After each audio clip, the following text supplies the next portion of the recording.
அனைவருக்கும் அன்பான திருப்பரங்குன்றம் சட்டமன்ற தொகுதியில் வருகிற 19ஆம் தேதி நடைபெறவிருக்கக்கூடிய இடைத்தேர்தலில் திராவிட முன்னேற்ற கழகத்தினுடைய கூட்டணியின் வேட்பாளராக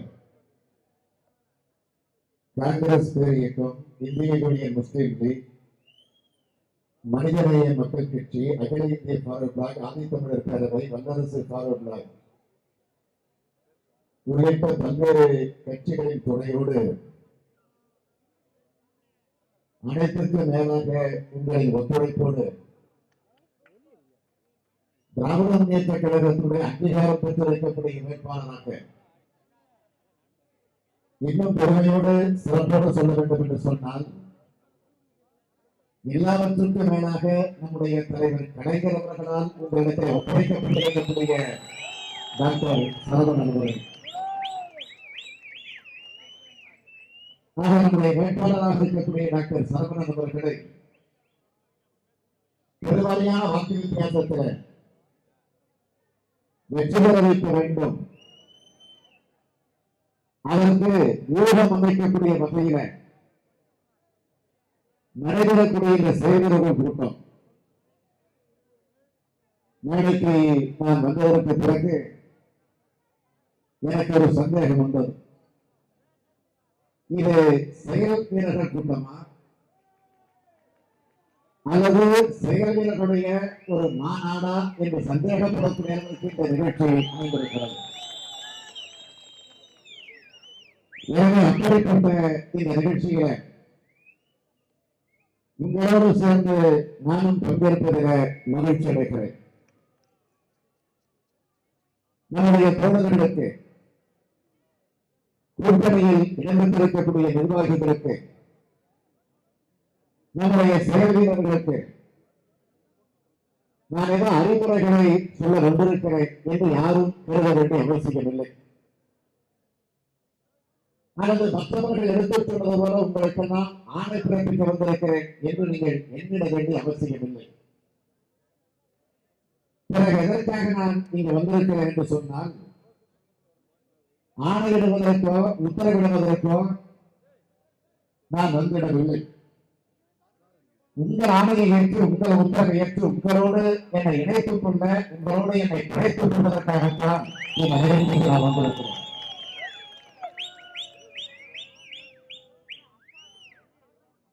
திருப்பரங்குன்றம் சிறப்பை பற்றி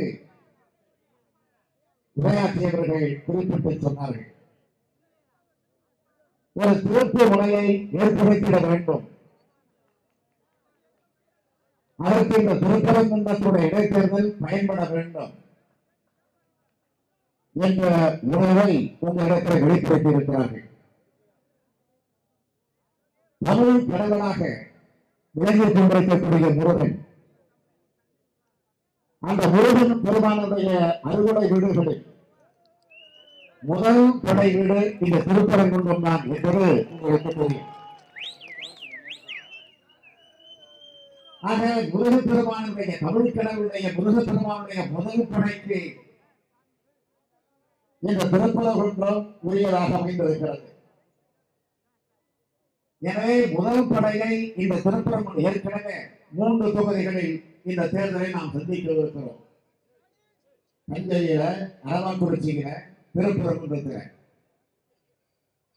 அப்படி சந்திக்கிற இடத்தில் அந்த பணியை, அந்த முதல் பணியை, முதல் படையாக அமைந்திருக்கக்கூடிய முருகப்பெருமானுடைய முதல் படையாக அமைந்திருக்கக்கூடிய இந்த திருப்பரங்குன்றத்தை நான் தொடங்கியிருக்கிறேன் என்பதை எண்ணி பார்க்கிற போது உள்ளபடிய மகிழ்ச்சி அடைகிறேன், பெருமைப்படுகிறேன். ஆக தமிழகத்திலே திருப்பி போடக்கூடிய ஒரு குன்றமாக இந்த திருப்பரங்குன்றம் விளங்கிட வேண்டும் என்று உங்களையெல்லாம் நான் கேட்டுக்கொள்ள விரும்புகிறேன். நடந்து முடிந்த தேர்தலை பற்றி எடுத்துச் சொன்னார்கள். மாவட்ட செயலாளர் சகோதரர் மணிமாறன் அவர்கள் ஏற்கனவே பொது தேர்தல் நடைபெற்ற நேரத்தில் அவர் வேட்பாளராக நின்றார்.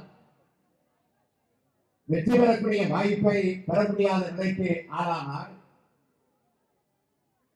ஆக அதை இங்கு அவரும் சுட்டிக்காட்டினார், மற்றவர்களும் எடுத்து சொன்னார்கள். என்னை பொறுத்த வரையில நடந்து முடிந்திருக்கக்கூடிய தேர்தலை பொறுத்த வரையில ஆட்சிக்கு வர முடியாத அளவிற்கு எண்ணிக்கையை பெற முடியாமல் போயிருக்கலாம். ஆனால் இப்பொழுது தமிழ்நாட்டில திராவிட முன்னேற்ற கழகம் எதிர்கட்சியாக செயல்பட்டுக் கொண்டிருக்கிறது சொன்னால், நான் பல கூட்டங்களில் பல நிகழ்ச்சிகளில் எடுத்து சொல்லியிருக்கிறேன். அதைத்தான் இங்கே நினைவுபடுத்த விரும்புகிறேன். திராவிட முன்னேற்ற கழகம் எத்தனையோ தேர்தல் களத்தில் ஈடுபட்டிருக்கிறது. அப்படி ஈடுபட்டிருக்கக்கூடிய நேரத்தில் ஆட்சிக்கு வரக்கூடிய நிலை அடைந்திருக்கிறோம். எதிர்கட்சி என்கிற வரிசையை வரக்கூடிய வாய்ப்பை பெற்றிருக்கிறோம். ஏன் எதிர்கட்சியாக கூட வர முடியாத நிலைக்கு தள்ளப்பட்டிருக்கிறோம். இப்படி பல குணங்களில் அந்த தேர்தலில் முடிவு வந்திருக்கிறது. அதை யாரும் மறைக்க முடியாது. ஆனால் ஒன்றை நான் அழுத்த நிறுத்தமாக பெருமையோடு பூரிப்போடு தெரிவிக்க விரும்புவது, இதுவரையில இதே தமிழ்நாட்டில் காங்கிரஸ் கட்சி ஆட்சியில் இருந்திருக்கலாம், அதிமுக ஆட்சியில் இருந்திருக்கலாம், திமுக ஆட்சியில் இருந்திருக்கலாம். ஆக இப்படி இந்த கட்சிகள் எல்லாம் ஆட்சி பொறுப்புக்கு வருகிற போது அதிகமான எண்ணிக்கைகளில் வெற்றி பெற்று ஒரு கட்சி ஆட்சிக்கு வந்தது என்று சொன்னால் அது திராவிட முன்னேற்ற கழகம் ஒன்றுதான் என்பதை நான் பெருந்தோடு தெரிவித்து வருகிறேன். 184 இடங்களில் 1973ஆம் ஆண்டு அண்ணா மறைவுக்கு பிறகு நடைபெற்ற தேர்தலில அதிகமான இடங்களில் வெற்றி பெற்று ஆட்சிக்கு வந்த ஒரே கட்சி தமிழ்நாட்டில திமுகவை தவிர எந்த கட்சிக்கும் சொந்தம் கொண்டாடி முடியாது. அதிகமான இடங்களில் வெற்றி பெற்ற ஆட்சிக்கு வந்த கட்சி திமுக தான். அதே அதிகமான இடங்களில் வெற்றி பெற்று எதிர்கட்சியாக வந்த கட்சியும் திமுக தான். அதுவும் திமுக தான் பெறும். இதுவரை 89 இடங்களில் வெற்றி பெற்று ஒரு கட்சி எதிர்கட்சியாக வந்து அவைகளை வரக்கூடிய வாய்ப்பை பெற்றிருக்கிறதா? கிடையாது. அதுவும் திமுகவுக்கு தான். அதனால ஆட்சிக்கு வந்தாலும் சரி, எதிர்கட்சியாக வந்தாலும் சரி, அதிலும் வரலாற்றை படைத்திருக்கக்கூடிய ஒரு கட்சி கலைஞர் தலைமையில் பீடுகளை போடக்கூடிய திராவிட முன்னேற்ற கழகம். நான் எதற்காக சொல்லுகிறேன் சொன்னால், ஆட்சிக்கு வர முடியவில்லை என்பதற்காக நாம் கவலைப்பட்டிருக்கிறேன். ஆட்சிக்கு வர முடியவில்லை என்ற காரணத்தால் இந்த 5 மாசமா சோர்ந்து போய் மூளைகளை படுத்துட்டோமா? யாரு இப்ப படுத்திருக்காங்க உங்களுக்கு தெரியும். அதிமுக நான் யாரையும் குறிப்பிட்டு விமர்சித்து பேசுகிறேன், தயவு செய்து நீங்க தெரிவிக்கக்கூடாது. நான் ஏற்கனவே 5 வருஷம் இதே அதிமுக ஆட்சியில் இருந்த போதும் சொன்னேன், செயல்படாத ஒரு ஆட்சி 5 வருஷமா அதிமுக நேரடியா தலைமையில இருக்கிறது நான் தொடர்ந்து அப்பவும் சொல்லிட்டு இருந்தேன், இப்பவும் சொல்றேன். ஆகவே இன்றைக்கு 5 மாசமா நான் தான் ஆட்சியில் இருக்கிறோம். மக்களுக்கு ஒரு சந்தேகம், திமுக ஆட்சியா அதிமுக ஆட்சியா?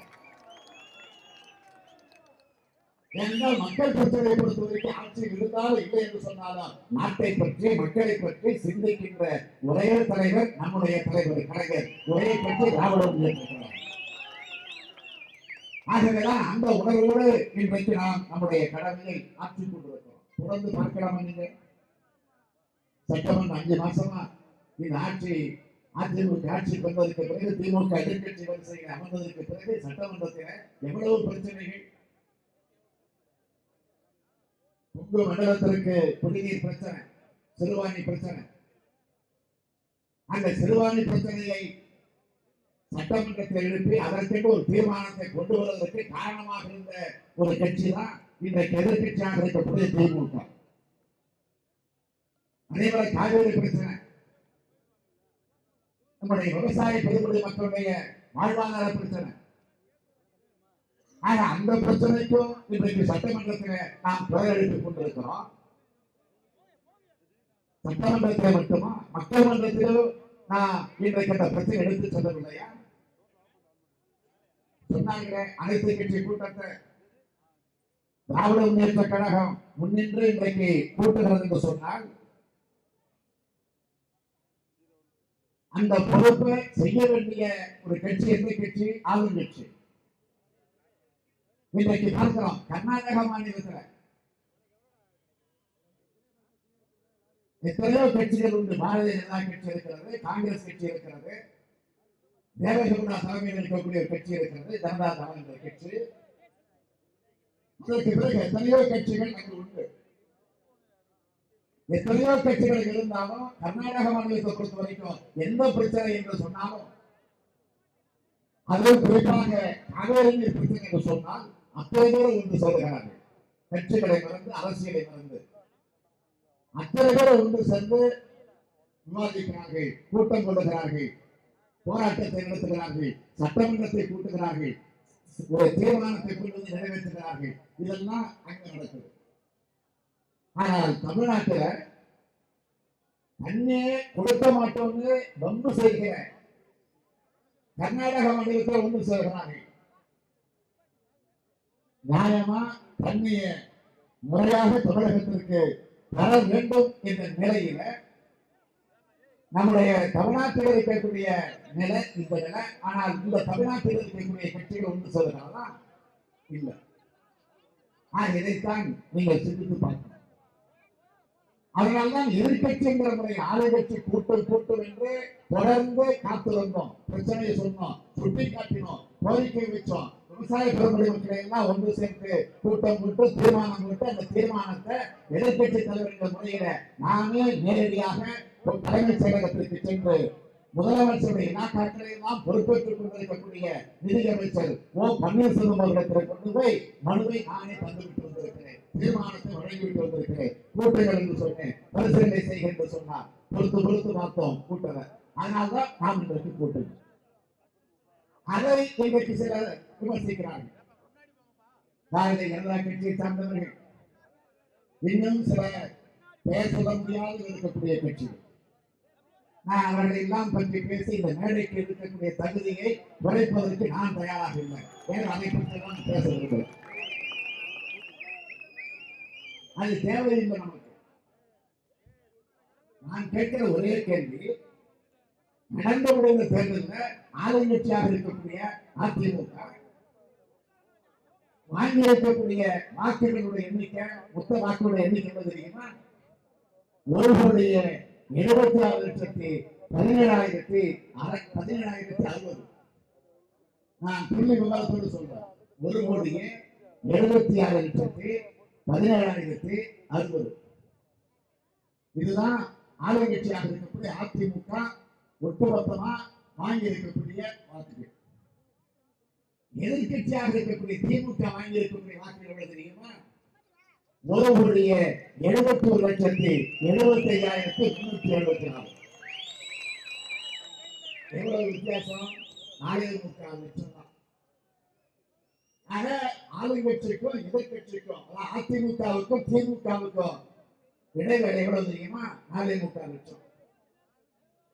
ஆகவே அந்த உணர்வோடு தான், அந்த உரிமையோடு தான் இன்றைக்கு மக்கள் நம்மை எதிர்கட்சி என்ற வரிசையில் உட்கார வைத்திருக்கிறார்கள். எனவே ஆளுங்கட்சியாக இருந்தாலும் சரி, எதிர்கட்சியாக இருந்தாலும் சரி, என்றைக்கும் தமிழ்நாட்டு மக்களுடைய முன்னேற்றம் தான் உயிர் மூச்சு என்ற நிலையில திமுக தொடர்ந்து பாடுபட்டுக் கொண்டிருக்கிறது. நான் பணியோடு கேட்கிறேன், இந்த தென்பகுதியை பொறுத்த வரைக்கும் உங்களுக்கு தெரியும் ஜல்லிக்கட்டு. அந்த ஜல்லிக்கட்டு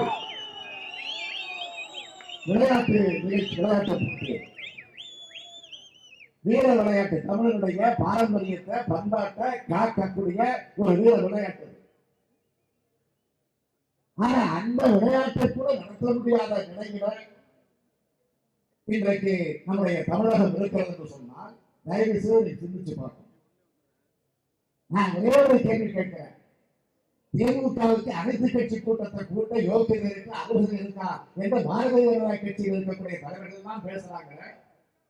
நான் அவங்கள பார்த்து கேட்கிறேன், நீங்க மத்தியில போய் இன்னைக்கு ஆட்சியில் இருக்கிறீங்க, ஆட்சியில் இருக்கக்கூடிய நீங்க உச்ச நீதிமன்றத்தில் போய் நடுவர் மன்றத்தை உச்சநீதிமன்றமே உத்தரவு போட்டாலும் நாங்கள் அதை அமைக்க மாட்டோம், அதை அமைக்கக்கூடிய உத்தரவை நீங்கள் பிறப்பிக்க முடியாது என்று உச்சநீதிமன்றத்தில் போய் இன்றைக்கு மத்தியில் இருக்கக்கூடிய ஆட்சி, நம்மை கேள்வி பேசுகிற மத்திய ஆட்சி போய் நீதிமன்றத்தில் மனு தாக்கல் செய்கிறீங்களா? அப்படி செய்யற நீங்க ஜல்லிக்கட்டு நடத்தக்கூடாது என்று உச்சநீதிமன்றம் உத்தரவு கொடுக்கிற போது அப்ப ஏன் போய் நீங்க கூட உங்களுக்கு உத்தரவு என்று சொல்லக்கூடிய யோக்கிய அருகிற இந்த பிஜேபி ஆட்சியில் தான் நான் கேட்கிறேன். அப்ப உச்சநீதிமன்றத்துடைய தீர்ப்பு ஏற்றுக்கிறீங்க, இப்ப உச்சநீதிமன்றத்துடைய தீர்ப்பை ஏற்றுக்க ஏன் தயக்கம்? இதை சொல்லி சமாதானம் செய்கிறது என்று நீங்க கேள்விவிடக்கூடாது. ஆக எதிர்கட்சிக்கு என்ன பதவி என்று கேட்கிறார்கள், அதற்காகத்தான் நான் சொன்னேன். திராவிட முன்னேற்ற கழகம் இன்றைக்கு ஆட்சியில் இல்லை, ஆட்சிக்காக தொடங்கப்பட்ட கழகம் திமுக அல்ல. ஆட்சி என்பது பதவி, பதவி என்பது பொறுப்பு, பொறுப்பு என்பது மக்களுக்கு கடமையாற்ற வேண்டிய ஒரு கருவி. அதைத்தான் அண்ணா அவர்கள் திராவிட முன்னேற்ற கழகத்தை 49 துவக்கி வைத்த நேரத்தில் மிக தெளிவாக எடுத்து சொன்னார். இந்த கழகம் நாட்டுக்காக, ஏழை எளியவர்களுக்காக, விவசாய பெருங்குடி மக்களுக்காக உருவாக்கப்பட்டிருக்கிறது என்று அனைவர்களுக்கு இயக்கத்தை ஏற்படுத்தி தந்திருக்கிறார்கள். அப்படிப்பட்ட கழகம் முதல்ல 49 தொடங்கிய நம்முடைய திமுக கழகம் தேர்தல் களத்துக்கு எப்போ வந்துச்சு? 57. கட்சி தொடங்கினவுடன் நாம் ஆட்சிக்கு வரணும்னு சொல்லல. ஆனா இப்ப பாத்தீங்கன்னா கட்சி தொடங்குற நேரத்திலேயே நான் தான் முதலமைச்சர் சொன்னவெல்லாம் எங்க தேடிட்டு இருக்காங்க. சொன்னவெல்லாம் அனாதைகளாக, அகதிகளாக, அனாதைகளாக நாட்டில் அழைந்து தேடி கொண்டிருக்கிறார்கள்.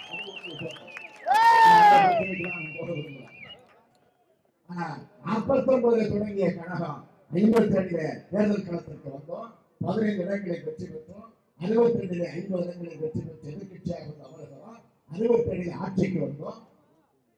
அதற்கு பிறகு அண்ணா மறைவுக்கு பிறகு 71 மீண்டும் ஆட்சிக்கு வருகிறோம்.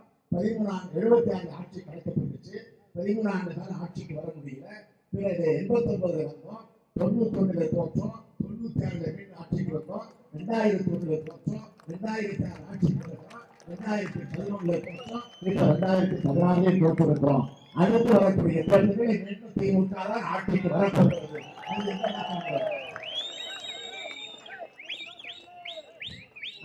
வெற்றி பெற்றதை நம்மை போல் வெற்றி பெற்றிருக்கக்கூடிய கட்சி நாட்டில் ஒன்று கிடையாது. அதே போல நம்மை போல தோற்றிருக்கக்கூடிய கட்சி நாட்டில் ஒன்று. அதனால அண்ணா அன்றைக்கே சொன்னார், வெற்றியை தோல்வியை எண்ணையை ஒன்றாக தோல்வி இந்த நாட்டுக்காக உழைக்கக்கூடிய உன்னதமான குடும்பம் தான் திமுக. எனவே அந்த திமுகவுடைய வேட்பாளராக, திமுகவுடைய உச்ச ஊழியராக உங்கள் உத்தரவுக்கு அணிவகுந்து உங்களுடைய பணிகளை நிறைவேற்ற உறுதி எடுத்துக் கொண்டிருக்கக்கூடிய வேட்பாளர் டாக்டர் சரவணன் அவர்கள். டாக்டர் சரவணன் அவர்களுக்கு நீங்களெல்லாம் உதயசூரிய மிகப்பெரிய வெற்றியை பெருத்தர உறுதி எடுப்போம், சபதம் ஏற்போம் என்று கூறி விடைபெறுகிறேன். நன்றி, வணக்கம்.